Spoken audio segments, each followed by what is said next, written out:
Em nome do Pai, e do Filho, e do Espírito Santo. Amém. Mensagem do Santo Padre Francisco para a 35ª Jornada Mundial da Juventude, Domingo de Ramos, 5 de abril de 2020.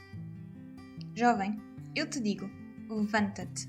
Lucas 7,14. Queridos jovens, no mês de outubro de 2018, através do Sínodo dos Bispos, dedicado ao tema Os Jovens, a Fé e o Discernimento Vocacional, a Igreja lançou um processo de reflexão sobre a vossa condição no mundo atual, a vossa busca de um sentido e de um projeto na vida, a vossa relação com Deus.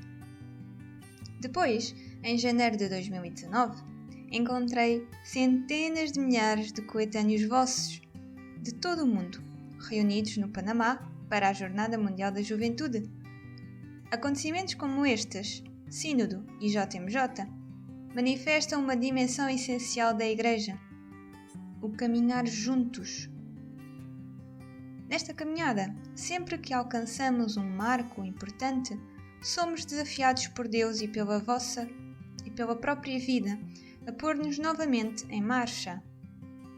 Vós, jovens, sois especialistas nisto. Gostais de viajar, cruzar-vos com lugares e rostos nunca vistos antes, viver novas experiências. Por isso, como destino da vossa próxima peregrinação intercontinental em 2022, escolhi a cidade de Lisboa, capital de Portugal. De lá, nos séculos XV e XVI, inúmeros jovens, incluindo muitos missionários, partiram para terras desconhecidas a fim de partilhar a sua experiência de Jesus com outros povos e nações. O tema da JMJ de Lisboa será Maria levantou-se e partiu apressadamente, Lucas 1,39. Nos 2 anos que precedem o encontro, pensei em refletir juntamente convosco sobre outros 2 textos bíblicos. Jovem, eu te digo, levanta-te, Lucas 7,14 em 2020, e levanta-te, eu te constituo testemunha do que viste, Atos 26,16 em 2021. Como podeis ver, o verbo comum aos 3 temas é levantar-se. Esta palavra possui também o significado de ressuscitar, despertar para a vida. É um verbo frequente na exortação Christus Vivit, Cristo vive, que vos dediquei depois do Sínodo de 2018 e que, juntamente com o documento final, a Igreja vos oferece como um farol para iluminar as sendas da vossa existência. Espero de todo o coração que o caminho que nos levará a Lisboa coincida em toda a Igreja, com um forte empenho na concretização destes 2 documentos, orientando a missão dos animadores da pastoral juvenil. Passemos agora ao nosso tema deste ano. Jovem, eu te digo, levanta-te. Lucas 7,14. Já citei este versículo do Evangelho na exortação Christus Vivit. Se perdestes o vigor interior, os sonhos, o entusiasmo, a esperança e a generosidade, diante de ti está Jesus, como parou diante do filho morto da viúva, e o Senhor, com todo o seu poder de ressuscitar-te, exorta-te. Jovem, eu te ordeno, levanta-te. Ponto 20. Neste texto, vemos que Jesus, ao entrar na cidade de Naim, na Galileia, se depara com um cortejo fúnebre, acompanhando à sepultura um jovem, o filho único de uma mãe viúva. Tocado pelo sofrimento angustiado daquela mulher, Jesus faz o milagre de lhe ressuscitar o filho. Entretanto, o milagre tem lugar depois de uma série de atitudes e de gestos. Vendo-a, o Senhor compadeceu-se dela e disse-lhe: Não chores. Aproximando-se, tocou no caixão e os que o transportavam pararam. Lucas 7, versículo 13 a 14. Detenhamo-nos a meditar sobre alguns destes gestos e palavras do Senhor. Ver o sofrimento e a morte. Jesus pousa um olhar atento, não distraído, sobre aquele cortejo fúnebre. No meio da multidão, avista o rosto de uma mulher marcado pelo extremo sofrimento. O seu olhar gera o encontro, fonte de vida nova. Não há necessidade de muitas palavras. Como é o meu olhar? Vejo com olhos atentos? Ou como faço ao repassar rapidamente as milhares de fotografias no meu telemóvel ou os perfis sociais? Quantas vezes nos acontece, hoje, ser testemunhas oculares de inúmeros acontecimentos, sem nunca os vivermos ao vivo? Às vezes, a nossa primeira reação é filmar a cena com o telemóvel, talvez esquecendo-nos de fixar nos olhos as pessoas envolvidas. Ao nosso redor, e às vezes mesmo dentro de nós, deparamos-nos com realidades de morte, física, espiritual, emocional, social. Damos-nos conta disso ou limitamos a sofrer as consequências? Haverá algo que possamos fazer para restabelecer a vida? Penso em tantas situações negativas vividas pelos vossos coetâneos. Por exemplo, há quem arrisque tudo no momento presente com experiências extremas, colocando em perigo a própria vida. Mas há outros jovens que estão mortos porque perderam a esperança. Ouvi uma moça dizer: "Vejo que, entre os meus amigos, se perdeu o ímpeto para se compreender, a coragem de se levantar." Infelizmente, entre os jovens, alastra também a depressão, que pode, em alguns casos, levar à tentação de destruir a própria vida. Há tantas situações onde reina a apatia e o indivíduo se perde num abismo de angústias e remorsos. Inúmeros jovens choram, sem que ninguém ouça o grito da sua alma. Muitas vezes, ao seu redor, o que há são olhares distraídos, indiferentes, talvez mesmo de quem esteja a gozar os seus momentos felizes, mantendo-se à larga. Há quem deixe correr os dias na superficialidade, considerando-se vivo quando dentro, na realidade, está morto. Apocalipse 3:1. É possível encontrar-se aos 20 anos a arrastar uma vida decadente, não à altura da própria dignidade.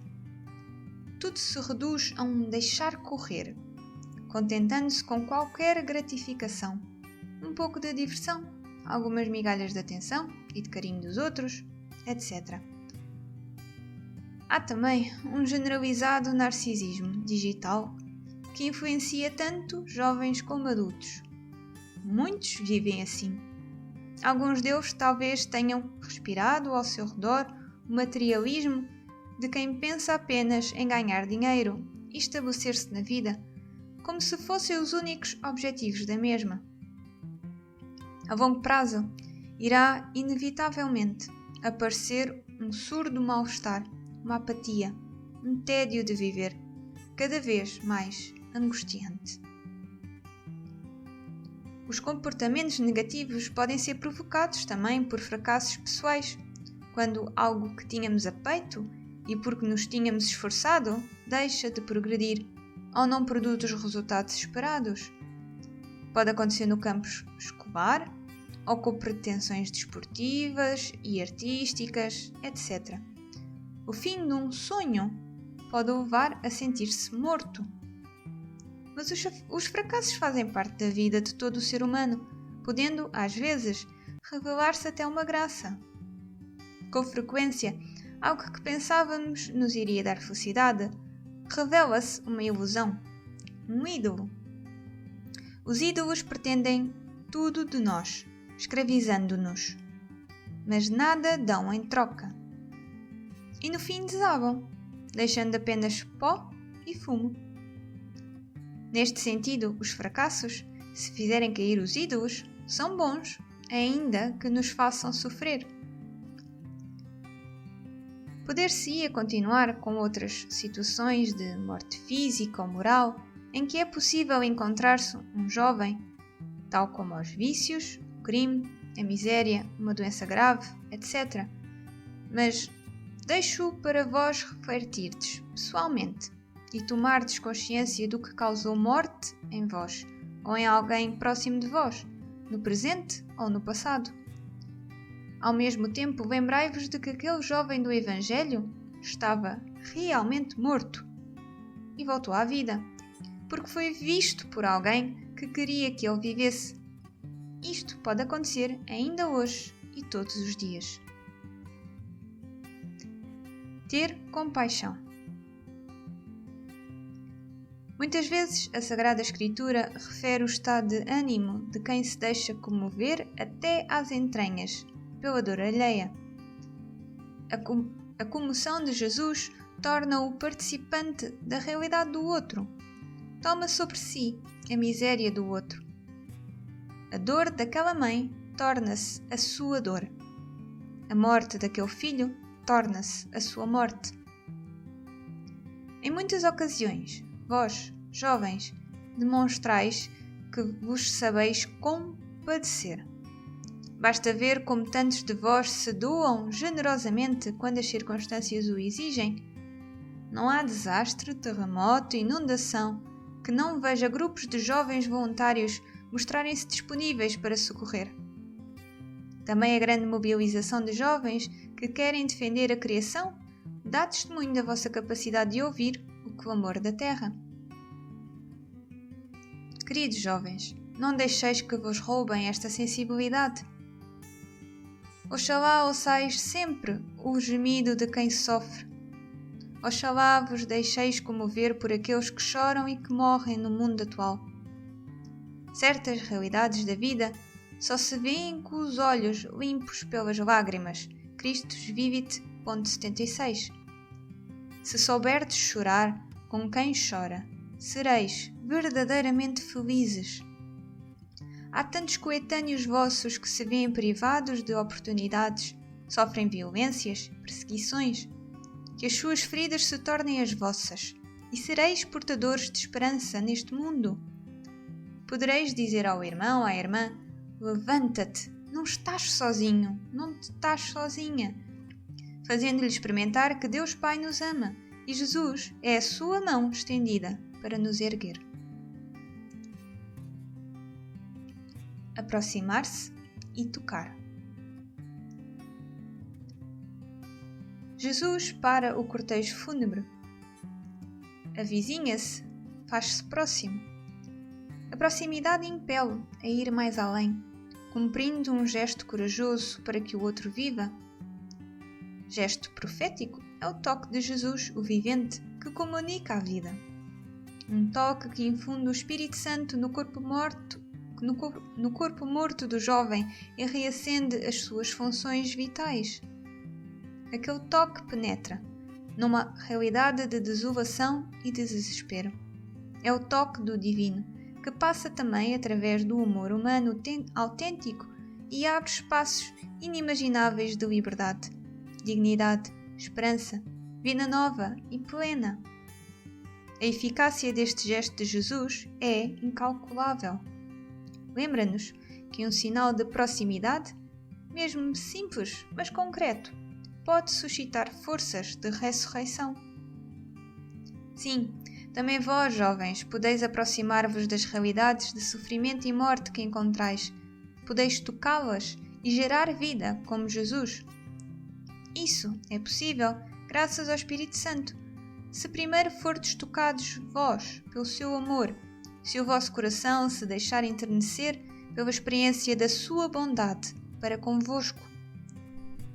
Ora, se sentirdes dentro de vós esta ternura apaixonada de Deus por cada criatura viva, especialmente pelo irmão faminto, sedento, enfermo, nu, encarcerado, então podereis aproximar-vos como Ele, tocar como Ele e transmitir a sua vida aos vossos amigos que estão mortos por dentro, que sofrem ou perderam a fé e a esperança.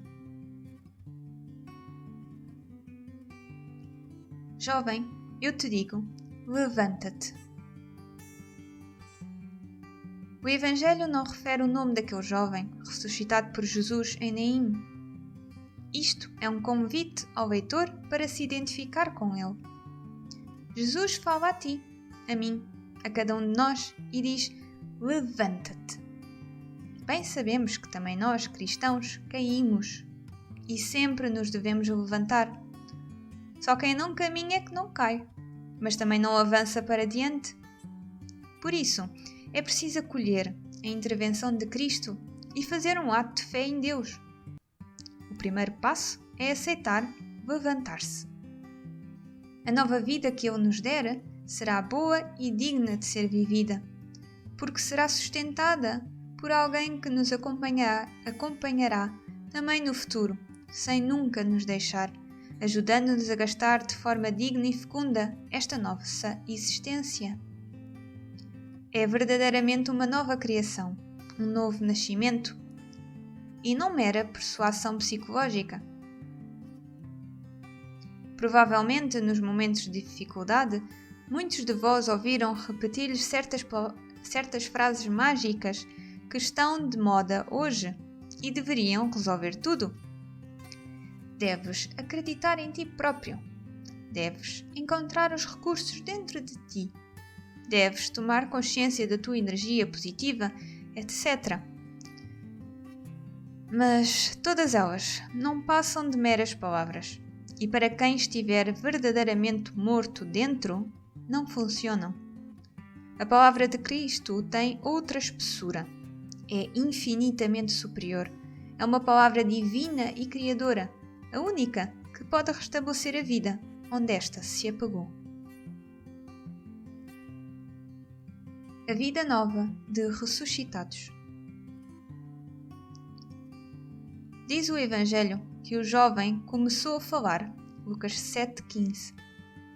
A primeira reação de uma pessoa que foi tocada e restituída à vida por Cristo é expressar-se, manifestar-se sem medo, nem complexos, o que tem dentro, a sua personalidade, os seus desejos, as suas necessidades, os seus sonhos. Talvez nunca o tivesse feito antes. Estava convencida que ninguém a poderia compreender. Falar significa também entrar em relação com os outros. Quando se está morto, o indivíduo fecha-se em si mesmo. Interrompem-se as relações ou tornam-se superficiais, falsas, hipócritas. Quando Jesus nos devolve a vida, restitui-nos aos outros. Lucas 7,15.